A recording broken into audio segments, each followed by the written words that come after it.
Sandro, so nandyan si dating Senador Trillanes para sa Quadcom hearing, ano? Muli ba silang nagkita ng dating Pangulong Duterte? Naku, Corina, hindi. Wala kasi sa pagdinig ngayong araw si dating Pangulong Duterte. Pero si dating Senador Trillanes agad na humirit na dapat mapaalis sa pwesto si Vice President Sara Duterte. Hindi pa man sumasalang sa ika-12 pagdinig ng Quadcom, iginiit na agad ni Trillanes na dapat ma-impeach na si Vice President Duterte. Anya, hindi sapat na makasuhan lang ang pangalawang Pangulo. Kahit na kasuhan ka ng criminal cases, still, Vice President ka pa rin.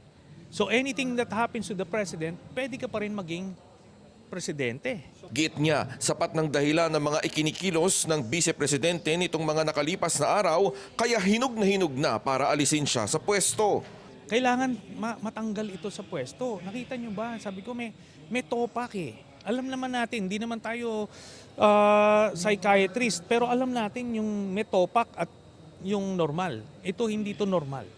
May mga draft na rin anya sila ng impeachment complaint at ina-update na lang ito dahil sa mga naglalabasan pang mga dahilan. Hiwalay din anya ang ihahain nilang impeachment complaint sa ihahain ng Makabayan Block.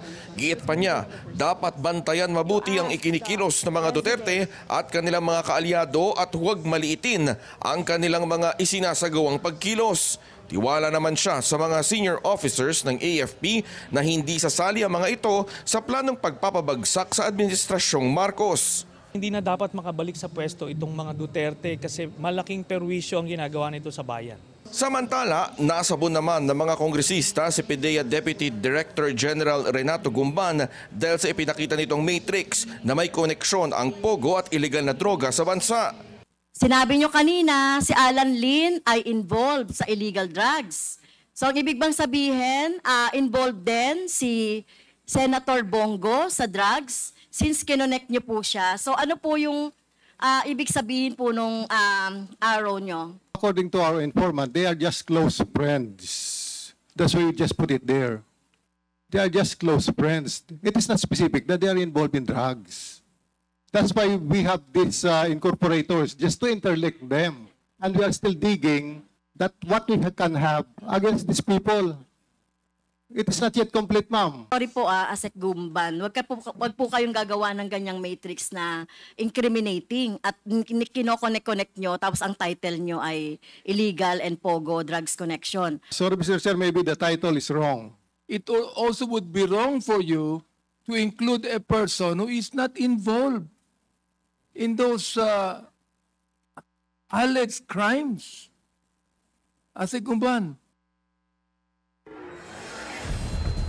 Corina, nanindigan ng mga kongresista na wala dapat madamay na individual kung wala namang matibay na ebidensya laban sa kanila. Pero naintindihan din naman nila na hindi pa nga kasi tapos yung isinasagawang investigasyon ng PDEA. Corina. Sandro, sumalang na ba si Ginoong Trillanes at iba pang mga panauhin?